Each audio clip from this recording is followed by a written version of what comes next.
Yeah, Anil, go ahead. Hello and welcome everyone. Thank you for joining today's webinar. Hope you all had a great Father's Day weekend. Uh, Here you go, Anshuman. Thank you. Thank you so much, Anil. Thank you, all the attendees and esteemed group of people here in the panel. I will quickly take you through a PowerPoint slide, which is basically 2 pages, not much. And so here you go. You know, the TIE Global was established in 1992, and we are the first chapter out of TIE Global. We established ourselves 23 years ago in 1997. Anil Ramanini is my executive director and the president of TIE SoCal for the year 2020 and 2021. In this COVID era, we do events online. On your right hand side, you see some of the upcoming event, and the biggest one is this Wednesday between 12 to 1 p.m. or 1:30 p.m., where 4 of the startup companies will be pitching to get our attention and Anshuman, some fun. sorry to stop you just 1 second. We can't see the slide. Oh, okay. Sorry about that. It looks like I forgot to share. So let me go there real quick. Really sorry. Okay.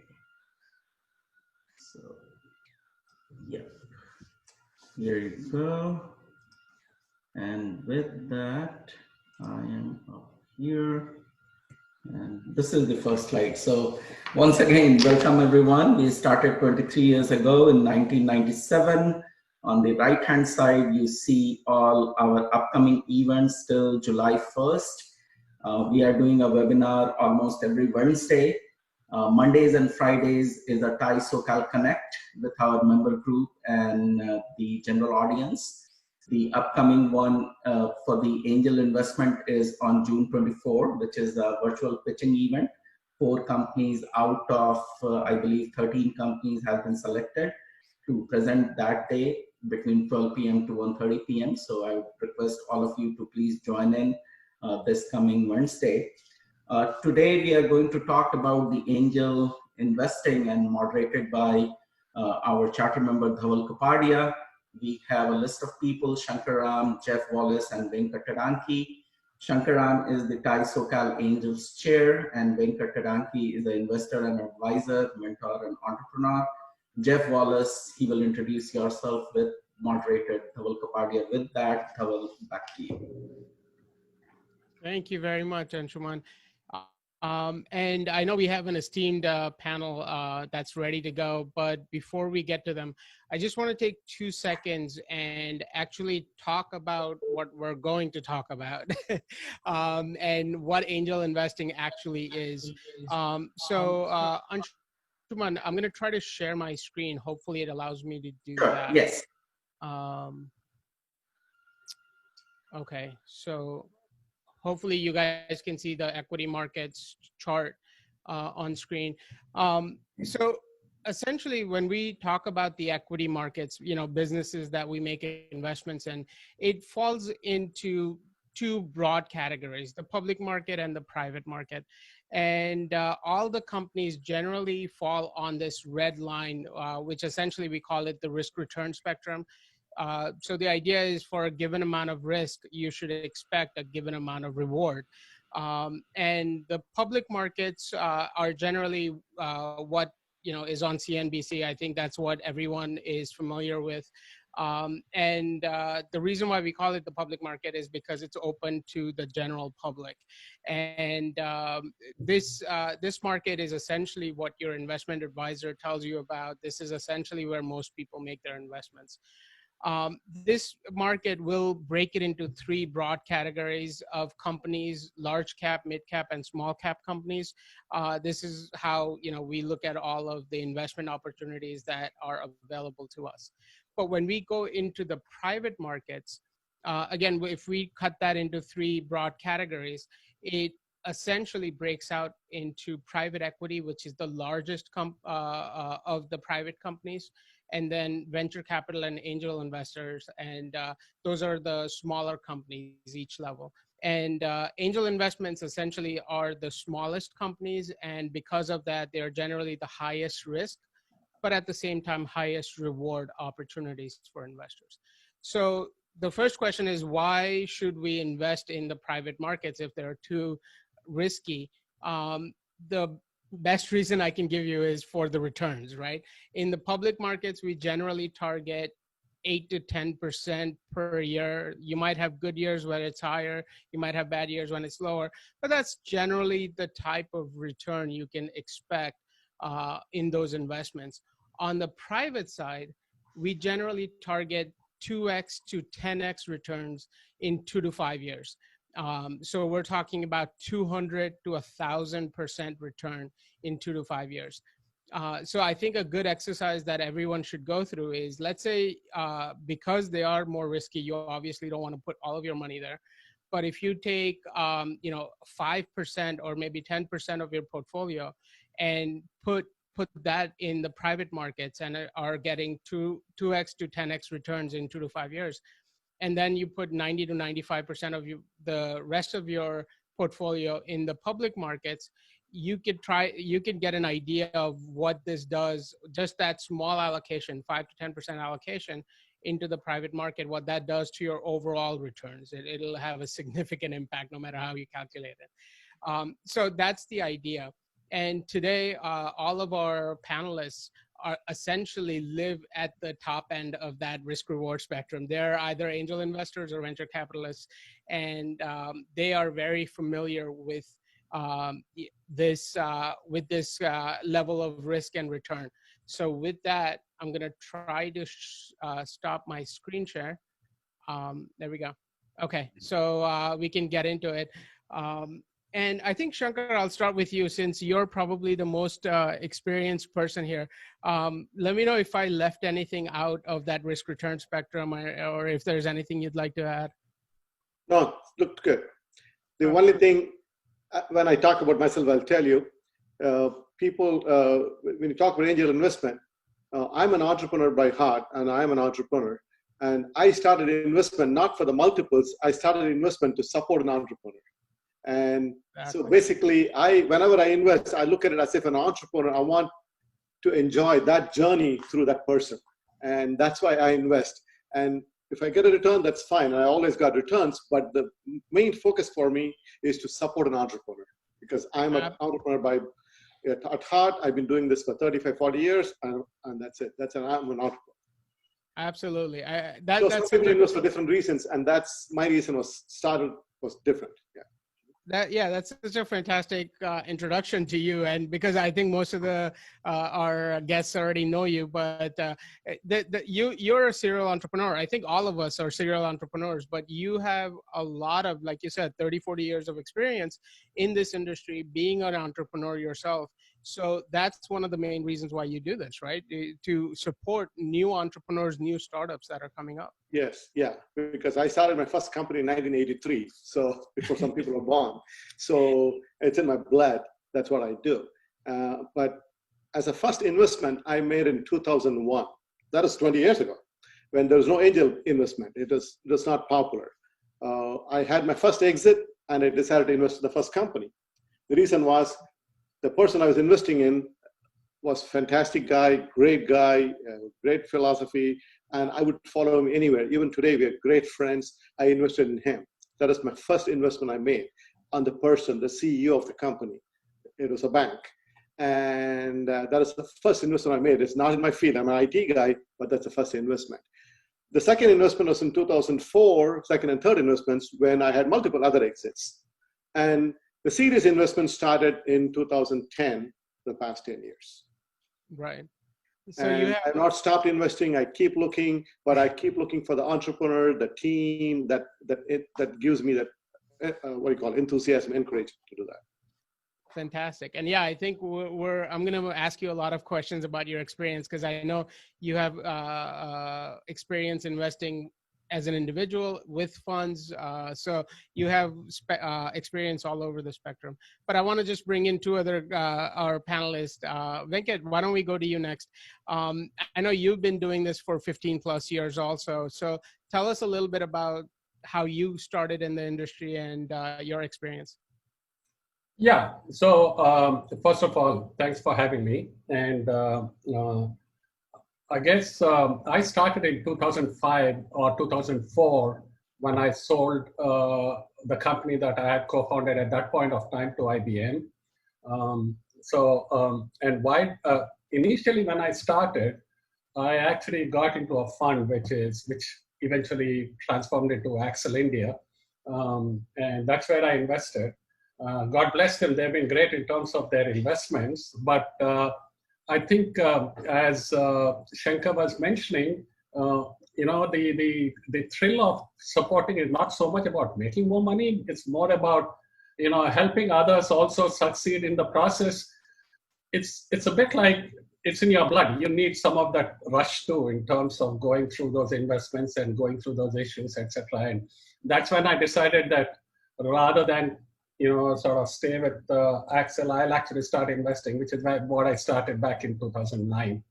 So, right. that's and I understand that you like to be more hands-on. So you generally might invest in a lot of companies through the fund and all that, but you like to have 10 or 12 companies that you like to work with the entrepreneurs and those opportunities, yes. Right? So typically, I don't invest directly on my own until I know that that is an area that I have some expertise in, that I can add some value to.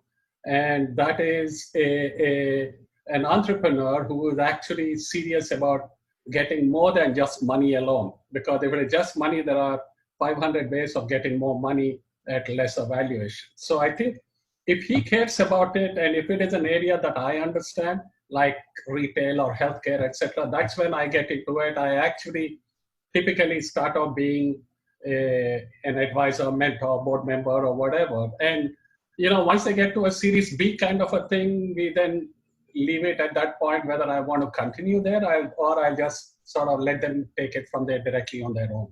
So there are some companies where I continue to be on the board. There are some others where I let them continue. I'm quite happy with that because my job is done at that point. Right. That's fantastic. With that, let me bring in Jeff also.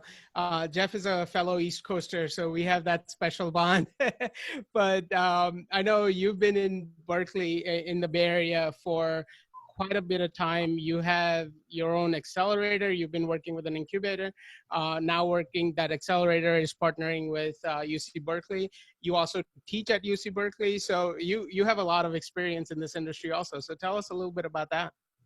Yeah, I think Shankar and Venkat covered a lot of the same territory. I also invest in, I often use the expression, I invest in a good jockey, not necessarily always the horse, right? So I'm looking to support very much the same way the guys have just explained, the entrepreneurs. And I feel like it's a little bit of give back, in some sense, paying it forward. There were always people who were there to help me coming up, and I didn't always succeed, and they still stood by me because they recognized the kind of relationship that we were able to forge. And it was about a personal relationship, not so much the investment relationship. Of course, every investor wants return, positive return, that's a given, but it is sometimes, as I think Shankar noted, he's still friends with that investment, that CEO that he invested in years ago. And I remain very close with a lot of the investors, a lot of the investments, the founders of the companies I have invested in. I've been doing it about a decade as well, a little bit around the same time frames that I got seriously involved in it. And I think, like Venkat was describing, I'm a terrible passive investor. I am not the guy that's going to give you a check and wait for a return or an email telling me how we're doing. I want to roll my sleeves up. My sleeves are rolled up here. I'm always having my sleeves rolled up, and I want to jump in and help. I feel like you should always try to be able to bring value beyond the capital. As Venkat noted, capital is you can find that in many, many ways, but you can't always find really good people who want to support you beyond that and can really do it. So lending our experience, I think, is really a critical thing for me to the portfolio companies that I work closely with. Fantastic. So I think that this is a perfect transition to our discussion that we want to have. And I think you nailed it when you said that, you're really betting on the jockey at that point, right? That risk return spectrum, when you're just starting out, the numbers really don't mean a whole lot, but you want to find that business opportunity that makes sense and the jockey who can actually get that to the finish line. So Jeff, why don't we start with you and tell us, how do you find those opportunities? How do you find those entrepreneurs? that you wouldn't mind betting on? Yeah, you know, the one thing I'm sure the other guys will share this view. The one thing I have noticed as maybe a publicly visible. I'm out there. People know me. I have angel investor on my LinkedIn profile. That means I don't have to go looking really hard for people who need deal flow, so to say. There's plenty of inbound deal flow. And also as a co-founder of a couple of startup accelerators, I probably have an unusual, vantage point to having entrepreneurs come into my orbit. So over the last 5 years, for example, I've worked and coached through the various mentoring opportunities over 1,000 companies. So I get a great opportunity to meet really great entrepreneurs and find those that I really feel we could forge a good partnership. I generally take on kind of an opportunity to work with them for a few months before I will invest. And then once I invest, as I said a moment ago, I don't really just invest. I really kind of roll my sleeves up and jump in. So for me, finding that deal flow is more about finding those entrepreneurs that I think I can have a lot of fun with, collaborate with well, add value, do something different than they do. Hopefully the experiences and knowledge that I have can be differentiated from the experience the team has. I want to do something beneficial but different. I don't want to just be another of the same kind of area that the business needs help in. I like to be able to bring kind of my own experience, my network. I'm a connector by heart, so I love to be able to think, where can my network be brought to the advantage of the various portfolio companies? Right. So sourcing it is usually through those channels for me, for the most part. Got it. And as an entrepreneur, you know the challenges that those startup CEOs are going through. So that you really Absolutely. you want to sort of hold their hand and walk them through that process, right? And bring them to the other right investors. I often say entrepreneurs, it's hard sometimes for entrepreneurs to do this, but I often say entrepreneurs should have the attitude of, be cautious about who you invite to invest into your business. It's not just a two-way, it's not just a one-way street where the person with the money gets to control everything. The entrepreneur should to the extent that they can, financially support this attitude, be very selective in who they invite into their business. Because again, you're going to be with these investors for a long time. They're investing at the very earliest stages of your company. And the hope, of course, is you'll exist for a long time and they'll be around you a long time. So you want to be selective in who you have on your cap table as an investor and as a partner. Right. Absolutely. And I think, Venkat, you echoed a little bit of this when we spoke, that vast majority of your direct investments come through referral sources, through other company, other CEOs that you've invested in, and now they're bringing in other companies that they think are interesting and opportunities that are interesting. Do you want to talk a little bit about that? Yeah. So yeah, you're absolutely right. So I guess once you have a few successes under your belt, automatically those spawn. I'm convinced that. I don't know what exactly is the makeup of this successful entrepreneur, but there is something in the genes there. There's something in the DNA there, and they sort of somehow connect with each other. They are very good in networking. The potential successful entrepreneur with the current successful entrepreneur. So when you are already interacting with one successful team, it's amazing how many good opportunities come your way through their friends that they believe in and they want to invest in, and they want you to be part of that game. That's one. The second thing is, I also am involved with a couple of accelerator funds, which are based out of India. So both these guys and sometimes venture funds come to you and say that, there is this guy, we think it's great, but he doesn't have the scale right now. If he came to it, we'd be interested, but would you be interested in looking at it? So in those kinds of scenarios, that's how we identify that. But fundamentally, as Jeff said, I think the key is that particular CEO, that particular founder, what kind of a guy is he? What's his DNA? That's what we need to figure out. Right. And I think quick question to that, when these networks are there or are already existing, how do you, are there any sort of secret ways to figure out that DNA that you identified, that, the CEOs have the DNA? Is there a secret formula that someone can just pinpoint, or you just have to have a nose for it? So let me tell you what I think I found as common threads, and I would be interested in hearing what Jeff and Shankar would, how they would comment on that. Yeah. The first thing is There is not a single business where the guy starts up and 2 years later it is the same. Okay, it Right. is. They give it all these euphemistic terms like he pivoted the business. No, he actually screwed it up and he was trying to figure out what else to do. And but having said that, so the first thing we need to know is a guy who can think on his feet. You know, a guy who can say, okay, this didn't work. Now I need to no panic, nothing. I just need to redo the whole thing. I need to figure out a way to get out of this and make something else successful. So how capable is he of being able to think on his feet? Number one. Number two, is he comfortable taking advice from others, or is he such a high ego guy? It's good to have people with ego. You need people with some ego, but you don't want them to have an elephant-sized ego where they are incapable of seeing the writing on the wall, which everybody else is seeing, but they are not seeing.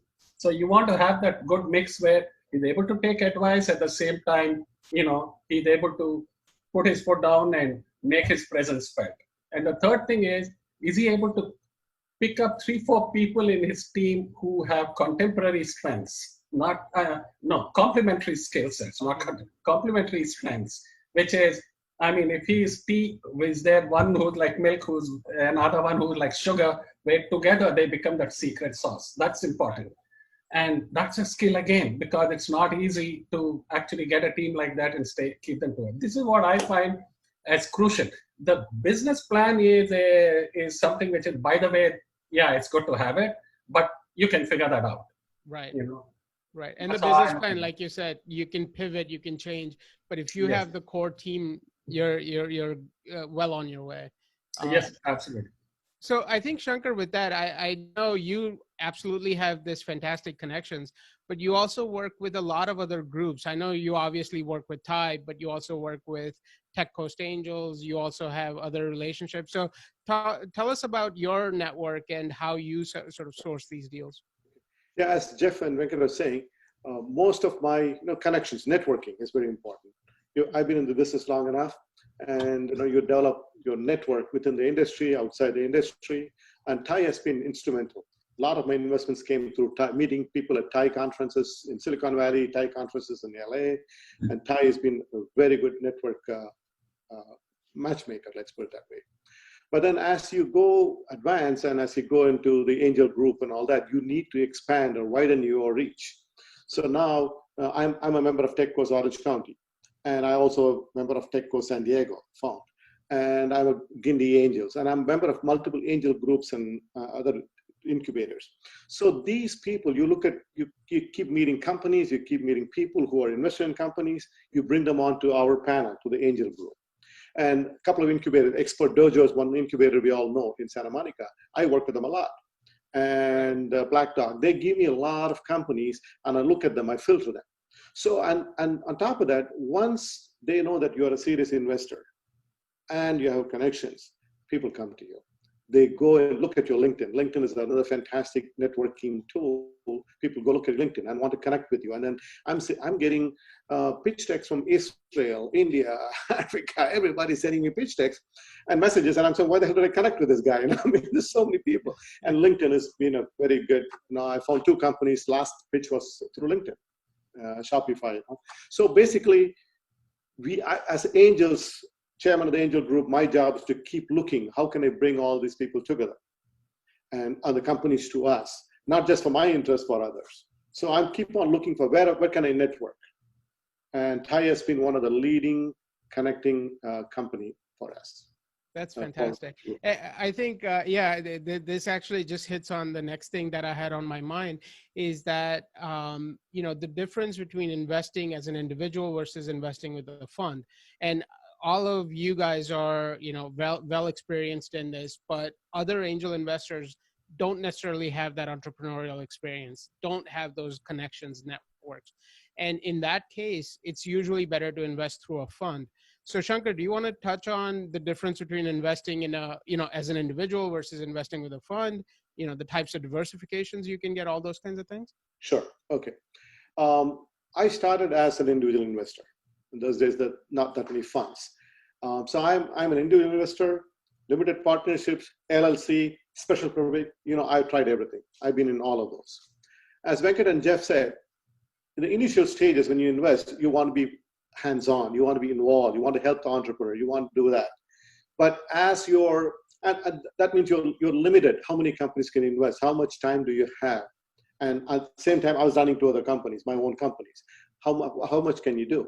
So you need to look at a different perspective. It's not always the smart money. Okay, I'm also investing. I want to help this guy, but I'm going to give him some. I'll say, I'll be on the board, I'll be an advisor, but I can only give you X hours, but I'm not going to deep dive into it.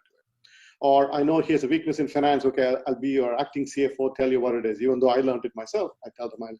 So basically, you got to wear many hats, as an investor also, if you want to help the company. So individual investors takes a lot of time. And you can make mistakes, or sometimes you can make the right choice, but you have to do your own due diligence. You have to be, like he said, Venkat was saying, he wants to be on the board advisor and then make sure it's a good company before you invest. That takes a lot of time, your time commitment there. So individual investment is really fun. You get involved, you have more satisfaction, but it takes a lot of time and you have limited bandwidth. Because you have, and then verticals, retail, healthcare, or finance, your vertical is also limited because you only want to invest in companies or businesses not something you don't know. So individual investment is fun, it's challenging, it's rewarding, but it restricts your breadth and width, basically, width as well as depth, both of those.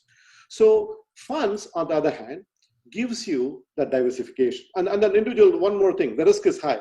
The return is high, the risk is also high. It could fail, it could backfire. In a fund, you are now made up of a group of people, which means you have more time. Your time is multiplied by X number of people, where a simple screening process or a due diligence process or evaluation process it's more room. Industry-wise, you may know nothing about healthcare, but there's somebody there who has that, where you believe and trust in them, so you can invest your money, goes there. So your depth as well as width increases. And the risk is also spread. If the company succeeds, you basically, if the company fails, your risk, because the money is distributed among these companies, reduce your risk also. And now angel investment has become a big thing, and a lot of companies do not want to take small investments from people. Their cap table gets messed up. They don't want SPV with X number of investors, or let's say a $10,000 investment. In a fund, we can come up with a higher minimum.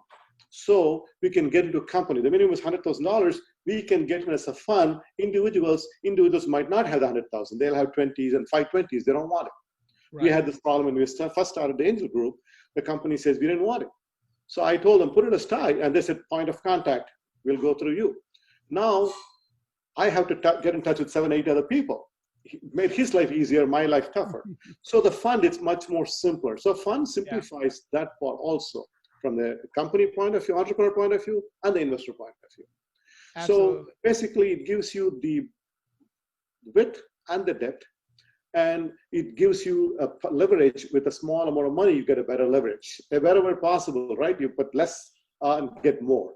So less investment as a fund member and a more variety of investments. So overall, a fund is good, but you want the thrill. If you can do a hybrid, 1 or 2 individual investments and a couple of the fund, then you get the best of it. Right. And that's what I do.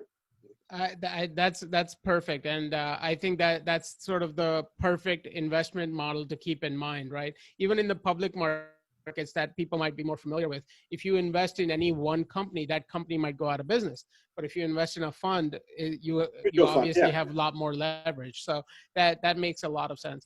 And Jeff, I think with that, you have a lot of sort of diverse experience. You're investing through accelerators, through funds, things like that. So tell us a little bit about that smart money idea and what that brings to the entrepreneur, right? Because the entrepreneur doesn't, it's great to get a check and, get the investment, but you also, from the fund's perspective, from the entrepreneur's perspective, you want a fund that can bring lots of resources, industry know-how, things like that. So tell us a little bit about your experience with that. Yeah, it's really interesting to listen to Shankar describe his own investment style. I'm very much the same. Through my own accelerators, we get equity in all of our participating member companies. So I have a broad portfolio, of equity, but then I make individual investments. Go back to what you had said early on, Dhaval. I make individual investments in those entrepreneurs that I feel I can do something more substantive with. independently or individually. And I'm also an investor, for example, in Berkeley Skydeck Fund. It's the only fund that I've actually invested in where I just gave them money and they invested, and it gives me that whole diversification, benefit. I don't really get very involved. My time, the commitment is much less, exactly as Shankar just described. So Right. I do have a spectrum of investments there. And you're right, from the entrepreneur's perspective, what they really want, and I said it earlier, it's value beyond capital. Capital is just money, right? And it's good. Sometimes your car just needs gas. You don't care if it's premium gas, it just needs gas or you're going to run out of gas. And then there's other times where you want to make sure you have the right gas and, something that's doing, helping your car stay healthier and cleaner and, more operating smoothly. And that's the capital, the value beyond capital. So you want investors that can bring you networks.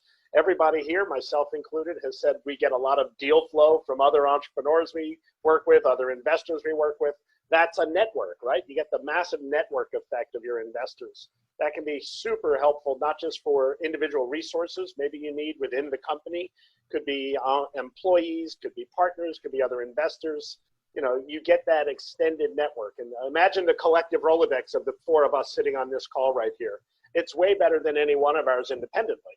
Not that anyone's is bad, but collectively it's a much, much bigger network. And if we were four investors in a company, think of the network that they would now have at their hands, because of our collective investment. So it's that kind of thing where you get the network effect, the industry knowledge and things of that sort, other opportunities for key stakeholders to be brought into your orbit, I think is the difference between just getting a check or getting a real investor who's going to bring that value beyond just the capital.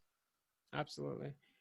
So I think just to take the next step, Venkat, I'll go to you and tell us about sort of what the steps are for you. So when you're looking at a new company, a new investment opportunity, how do you analyze all these different pieces? And I know you have a specific industry that you sort of specialize in. So how do you go through that due diligence process and how do you evaluate the opportunity to make that investment?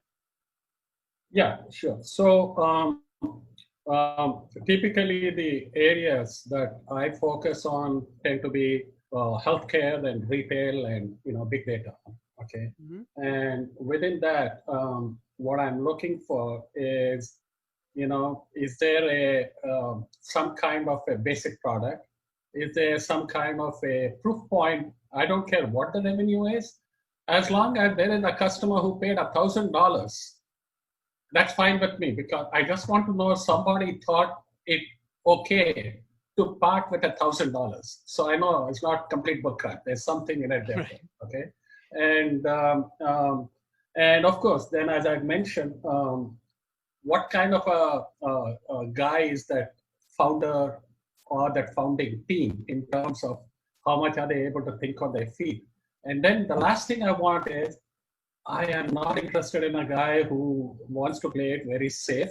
And during the day, he's working on a regular consulting job or something because he needs to earn money to fund this company. And he's working on the company in the nights because I understand where he's coming from in terms of wanting to keep that pipeline going. But my point is, unless you have real skin in the game where you know that, if it doesn't succeed, it's going to be a disaster.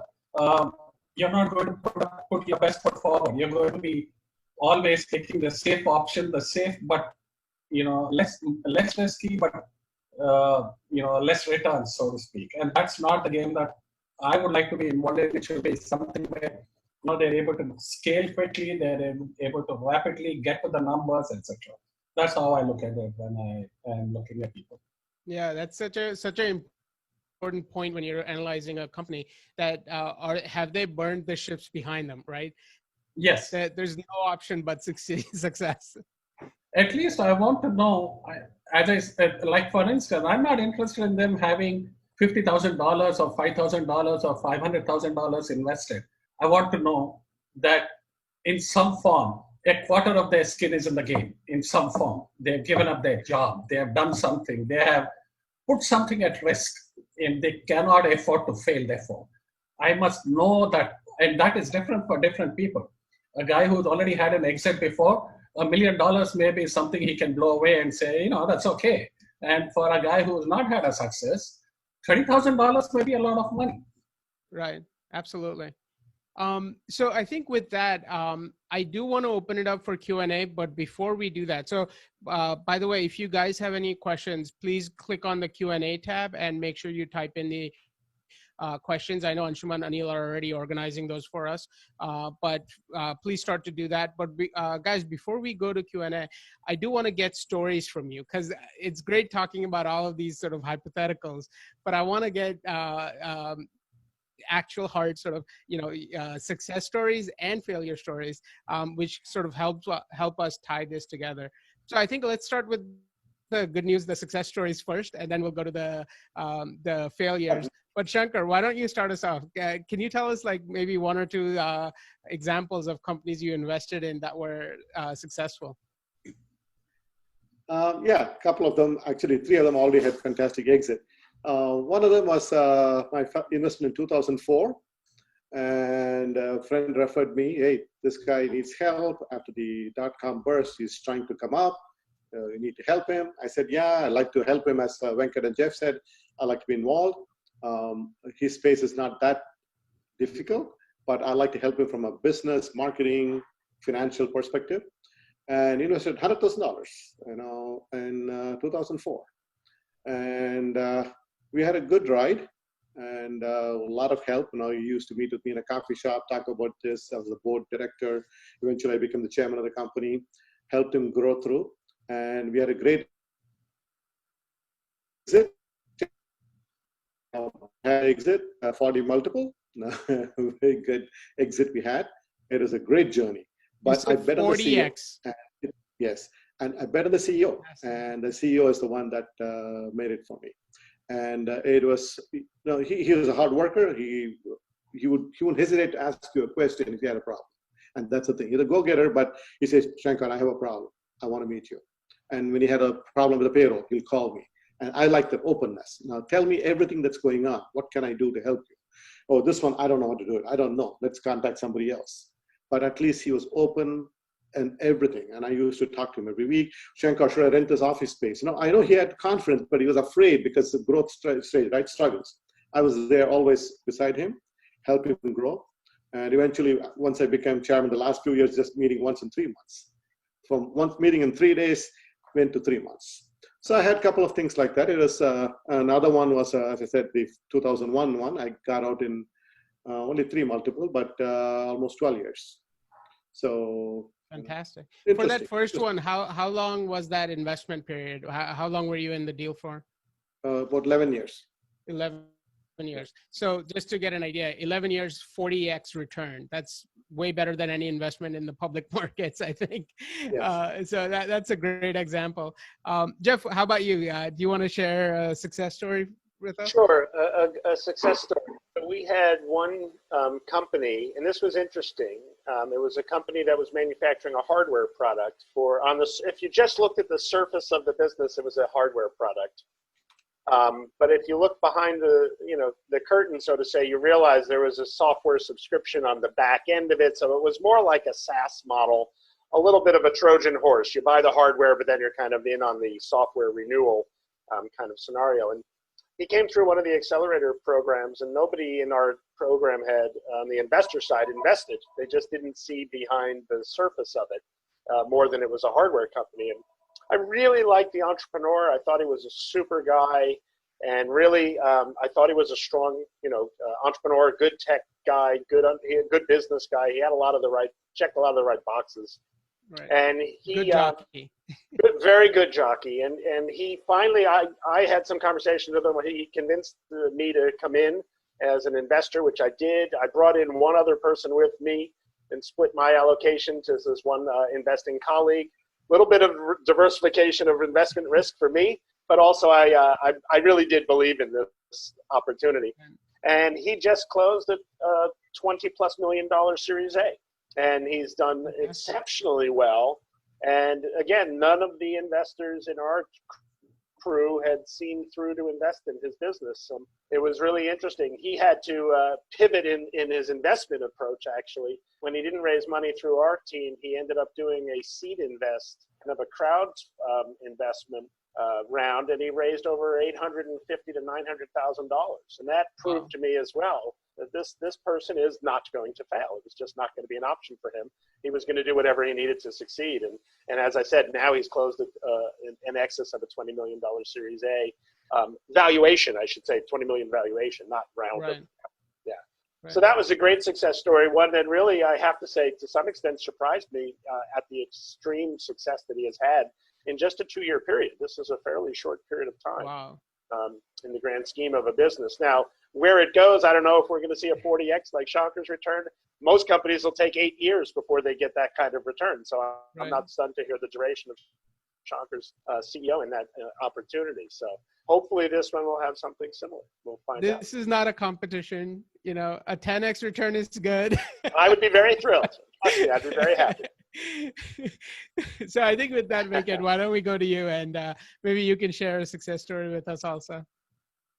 Yeah, and I will second what Jeff said. I don't have any 40x, but I'll say this: there are a couple of companies that I got involved in. In most of the companies that turned out to be successful, one thing that I've experienced, and I don't know about the others, is I initially invested in the seed round, and then I invested in another round because they were growing well, but they needed to be a little more before they went to a Series A. And then I actually, by the time Series A came, it was doing so well that I typically invested along with Series A to make sure that I have not lost anything due to dilution. So, you know, it's been like, where they've been successful, I've gone through 3 times. Now, a couple of these companies, one of them in the retail business and one of them in the healthcare business. The retail business took about 7 years to go to 10x, but then they ran into their valuation was into like $300+ million, and they raised about $80 million, including primary and secondary from all the tier 1 VCs. And from my point of view, incidentally, there is no successful startup that I've been involved in where I've completely exited, so to speak. So, for instance, what I've done is in this particular case, when it goes up to 10x, I let go of 20% of whatever I invested, so I still get 2x on what I initially invested, and then the rest of it is, in a manner of speaking, house money, meaning you're not really risking that part of it. Right. In the other case, which is healthcare related, it took a shorter period of time. It took 5 years to come to 10x. Again, they raised money from the likes of Lightspeed Ventures and State View Capital and so on and so forth. They raised again $80-90 million over valuation of. Both these companies could well become unicorns in the next couple of years. And there again, same logic. I would only sell 20% to get back 2x and then sit on the rest of it, primarily because it is difficult to come across a huge successful company which will continue to scale. So if you've gone through all the trouble and found that team and found that business and found that product and you've given them the right inputs, when the time comes to actually start getting the returns, you should also then be able to do it in stages so you can get the maximum. Yeah, when the baby is growing, stick with it until it reaches maturity, right? Why get out of it? And by the way, one thing I want to mention to the potential entrepreneurs, that you don't have to raise all the money in one shot at the beginning. You just need initial money to get to that first milestone in 6 months' time. Because believe me, if you do well and get to that stage, your existing investors themselves will invest again to take it to that next level. That's typically how it happens. Exactly. And yeah, once an investor knows that it's a good jockey, it's a good opportunity, then why not, right? Why not keep funding it? And by the way, for our viewers who don't know what seed, what Series A, Series B, what entry level VC, or what all of those terminology mean, don't worry about it. It's just industry jargon. We sort of speak in that language. I think we should probably end this on the bad note. So Shankar, I think let's take 1 or 2 minutes. I know Anshuman is waving me down, but why don't we take 1 or 2 minutes each and go through some failures, because I think we have to put this in perspective for our viewers. Yeah, the failure, one of the things that individual investors, I found a company through a referral. It came from Thai referral. And had an Indian and an American CEO, Indian chairman, and decided to go ahead and invest in the company. I did some due diligence. I'm already involved in so many things, so I could only do so much as a due diligence. I did talk to the other investors. I made a mistake of not talking to customers. I did not do a full demo of the product. I did look at the product to a certain extent. I love the customer's name, but I didn't have time to follow. And invested money and brought in 3 or 4 of my friends who also invested money. And that is a pure Bernie Madoff scheme. I flew to Virginia, saw the office. You won't believe there's an office set up, employees there, everything was there. It's a complete scam because I could not follow up. And he did it for 5 years, not only me, about 100 investors. $70 million he raised, and fantastic reports, everything he messed up. He did a great job of cheating people because we couldn't do due diligence, and me and my friends here in Southern California, about 5 of us, we lost a lot of money. Right. Close to $4 million. And finally, he got caught because Bernie Madoff scheme got caught. Now he's in FBI custody. So I had to go to that level. FBI claim, we are working with FBI, but he's in jail. But that's an investment, angel investment, started as an angel investment, went far. I went to Virginia 3 times to the office. They had beautiful offices, staff, everybody, CFO, COO, everybody was in it. Right. So that happened, individuals. Yeah, that's such an important learning opportunity, though. Lack of due diligence. Now you know that you have to go through thorough due diligence, and I think that's where a fund can really help you, right? With fund, you have a lot more resources, a lot more people who can help you go through that process. Yes. So Jeff, how about you? Do you have any failures that you could share? Yeah, it's interesting. I'm going to take a little bit of a different twist on it. The failure was of the investment, and the challenge that the company ran into, more so than me as an individual. Not that I haven't made my own mistakes in investing, I surely have. But the company that ran into a challenge in that they were operating in one Central American country, and then they had an opportunity to expand into a South American country. And in conversations with the CEO, I recommended, as did other investors, don't split your focus too quickly. You need to stay focused on the one market you're doing well in, rather than try and divert your focus to take on a secondary market. But they got lured by the opportunity of an investor in this South American market, and they decided to pursue it. Now, this is a good lesson. As an investor, you always have to remind yourself you're not the operating person within the company. And so they made the operating decision to expand and open up a new market. And ultimately, as I describe it, they ended up with 2 dead babies. They had a bad company in the South American market, and it killed by taking away so much focus and so many resources from the Central American company. It killed both, and that investment unfortunately failed. And I believe wholeheartedly in the opportunity. I think they tried to grow and split too quickly, and so I think stay focused, build traction in your one market, get strong and plant some roots, like get strong enough that you can withstand, a market circumstance, whatever it would be. But these guys split too early, and unfortunately the business did become a failed entity going forward, and it ceased operations in both countries. Wow. So in that case, you and all the other investors essentially went to zero. Everyone went to zero, and it goes back to a point Venkat made earlier. It's about coachability, right? I mean, that would be the term. I don't think Venkat used that term, but he described it exactly. It's like somebody who's willing to listen to advice from others. Everybody was giving this founder advice not to do this, but he just got enamored by being a multi-country, I'm a CEO of a multi-country company. Okay, now you're the CEO of a failed company. So I don't know. Which is better? I would have been a happy CEO, having a happy CEO of one country doing well rather than 2 countries that didn't do well. So right. But it's that coachability, I think, was a really big thing, and Venkat really, I think, nailed that earlier. Yeah, absolutely. So I think, Venkat, with that, do you have a failure example you can share with us? If I had to write a book, it will be longer than the one written by John Bolton. There are lots of things that I can talk about. Honestly, the successes look great, but there are very many failures that one has gone through. And I don't know if I can pin it down to one particular thing. For instance, most often what I find is first of all, there is a problem between the founders, because as soon as they become marginally or moderately successful, then it comes down to, who's trying to take credit for that. Then I've seen situations where there were problems between investors, which is like Series A kind of investors, venture capitalists, and the founders. And it is amazing how childish those quarrels and those fights are.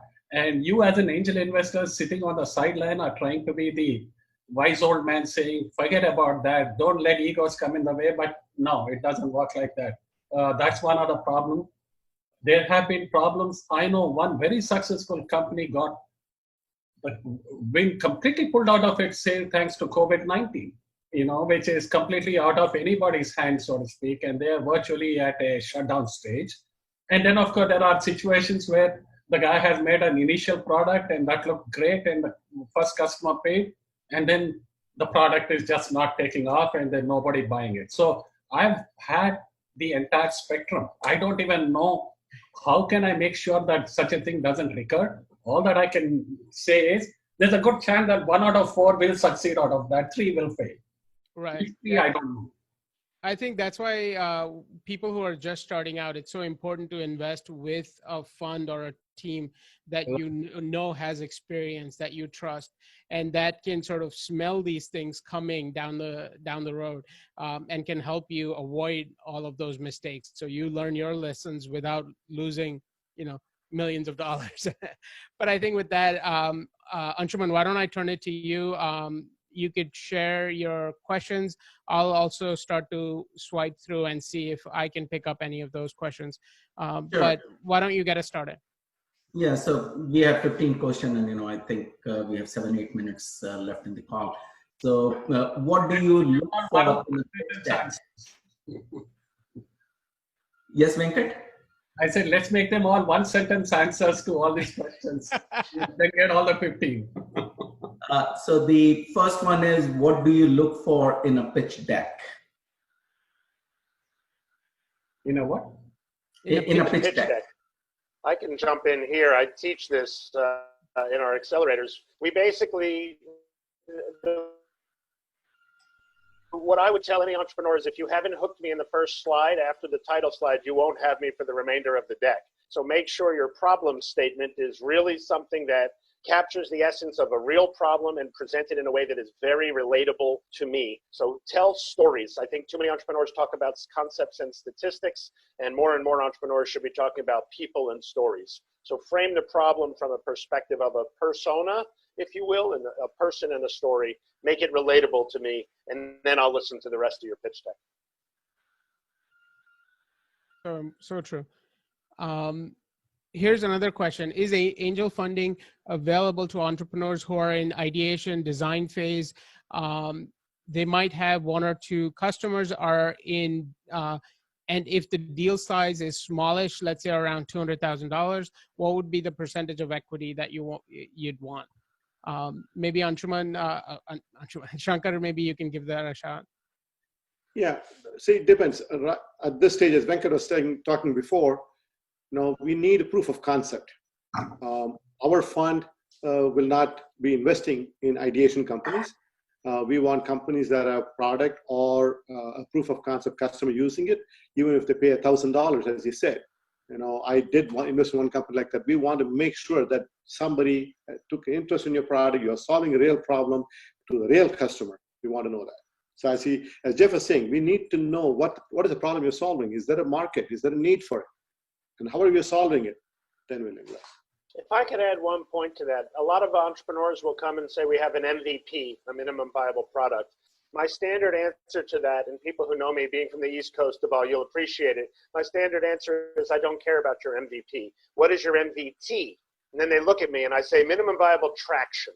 Traction meaning, did somebody come out of pocket for money or agree to use your thing and receive the benefits you told them they would receive? That's right. That is important. An MVP just means you can build something. It doesn't mean anyone cares. So there's a big difference in what Shankar just said, is really focusing on that kind of what I would call MVP, that traction where some customer is receiving the benefits you claim you could deliver. And I think it's so too, in ideation phrase, everyone has an idea. Everyone has the next billion-dollar company in their minds. But until you actually get a customer to write you a check, you don't really have anything. So that's so true. Anshuman, you want to throw out the next question? Yeah, what is the typical percentage of ownership of company the angel investors ask for? So if I can take the question, see, I don't think there is any particular number that you look at as in I need this much percentage, etc. It's more about getting involved in a business which is going to be successful. For instance, it doesn't matter what the percentage is. If it's going to be $100 million business, everybody is going to be happy. And it doesn't matter what the business is. If it is going to be $100,000 at the end of it, it is not going to make anybody happy. I think in order to deal with this issue of what makes sense and what not, there are many structures that have been built, and anybody who's looking at it, we can one-on-one talk about those things later. But fundamentally, what it does is it says that, okay, this is the money that we are putting in. There's a certain cap on this. It will not go beyond this particular cap, and or as in the valuation. And so that way, it's fair on both sides, both for the investor and for the entrepreneur. But at the end of it, honestly, understand that is not relevant, because you have to get the business right. Once you get the business right, everything else falls in place. Trying to get caught up on valuation, or I raised 5 million, you only raised 2 million, is a bad way of doing it, because all that you're doing is you're just burning money. Raising money means nothing.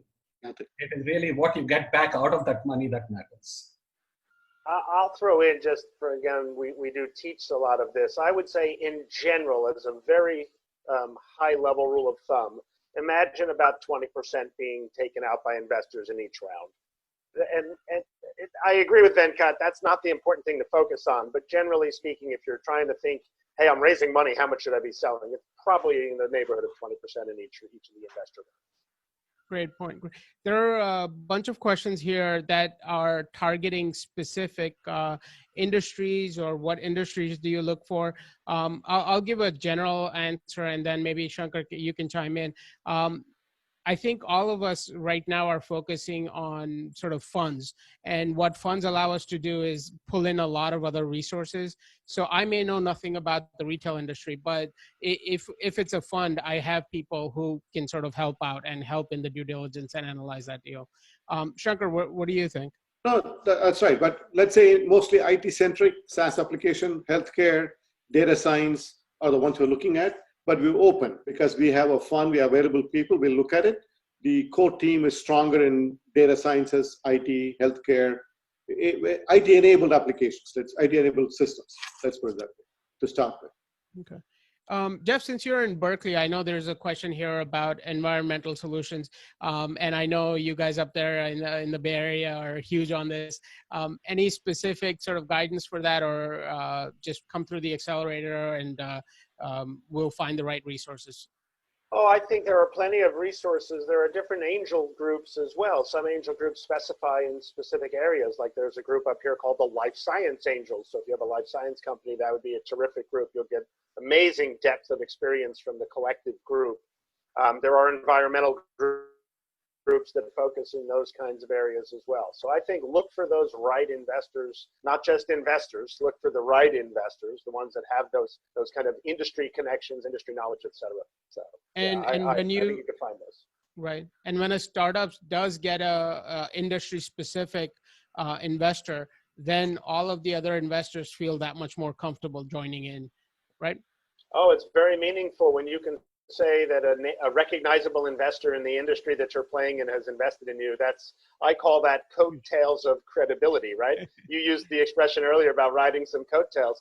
I think if you can say, Khosla invested in me, that's meaningful. I mean, Khosla is a very reputable, well-known investment group.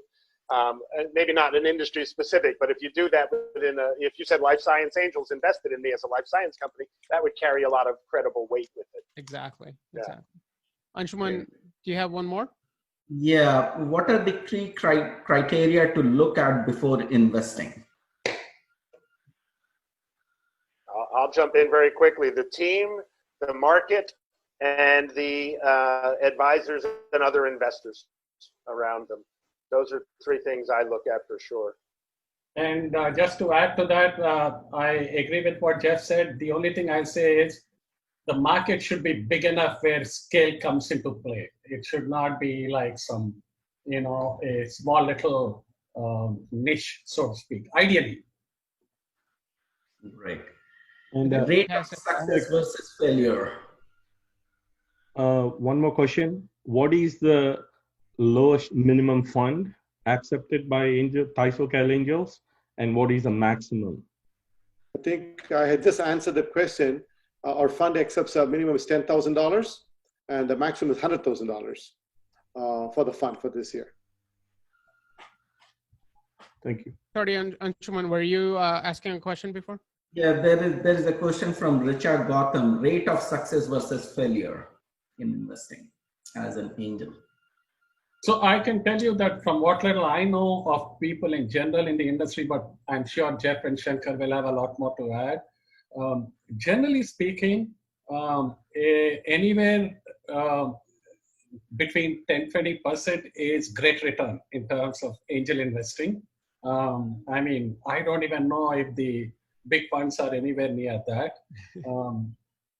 So I think between all of us here, we definitely are at a much better rate than that.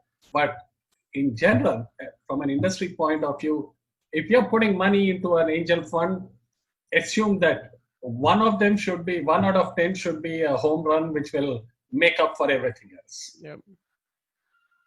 I'm a little bit more optimistic. I would like to say 50-50, but that's a good bet. You don't go into that optimistically. Yeah, 30 to 40% would be the success rate. To be safe. I think when I joined said by the guy with the 40X.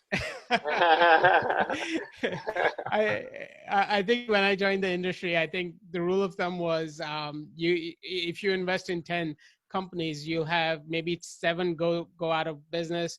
2 Right. are maybe base hits, meaning basically you get what you invested, and then 1 is probably 10, 20x, so it makes up for the 7 that you lost money on, but Right. you'll make a lot more return. It is today. You're right. But with the fund and our due diligence, I expect it to be a better ratio. Exactly. Because that is what it is. Individually, I can have that, but now with the fund, with all the team, with all the smart brains there, we hope to get a better ratio. Yeah, and it's not just a return, it's all the skills and resources that the members of the fund are providing to those portfolios. And again, it need not be at 40 time and all that. Even if it's 10 multiple, it's fantastic. But it's a thrill. It's a thrill of getting involved and doing it. We want to get our money plus maybe double. That'll be good too. We're just all shooting for a 41x, just so we can have. You just want to be Shankar. One thing is, that guy started another company, the CEO, but the second time over, he didn't invite me because he's got enough money. He said he's still friends with me, but he didn't invite me because he didn't need the money or my leadership. He already knew what it was. You taught him too well. Yeah. No, guys, I want to thank you all for such a great discussion. We're already 5 minutes over. Anshuman, I'm sure if we were answering more questions, go ahead. Yeah, let's get one more question in, Okay. because the interesting one. Where should the founder focus the most? Sales, raising money, operations, or product? Again, we've gone through all the stuff, but the first thing is, what problem is he solving? Find a customer, sell, money will follow. Put a good team, go sell, money will follow. Yeah, I agree. 42% of startup failures happen because there's no market need. So solve a real problem and make sure you're not sitting in your offices dreaming about this real problem And that nobody trying to is raise money. experiencing. Yeah, solve a real problem. Absolutely. The third reason most companies fail is team. So I think Shankar's hit everything right on the head.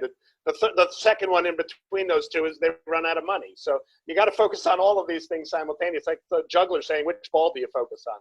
You have to kind of focus on all of them, I think. And I agree with both of you. I think money is the last thing he should be worried about. Money will come. It's the other parts that he needs to put together. Agreed.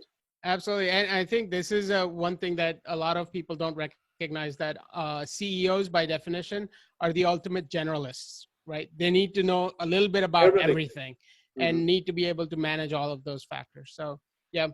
Anshuman, if you don't object, I think we'll call this session to a close. I want to talk about the fund a minute. Go ahead, Shankar. Okay.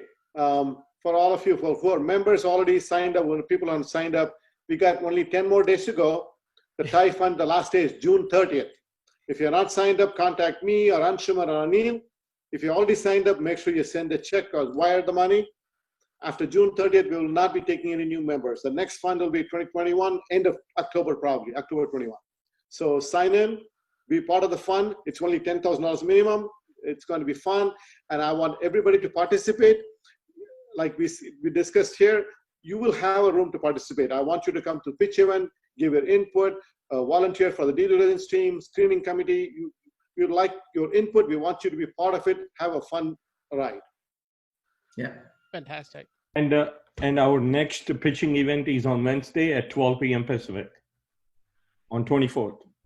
Fantastic. So all the Thank charter you. members are invited, all the investors are invited to participate in that pitch event. Yes, as well as the regular attendees too. So Yep, that absolutely. you can get a taste of it. You know. With that, I thought all thank the you. regular attendees were required to become charter members, Anshuman. Yeah, we are pushing.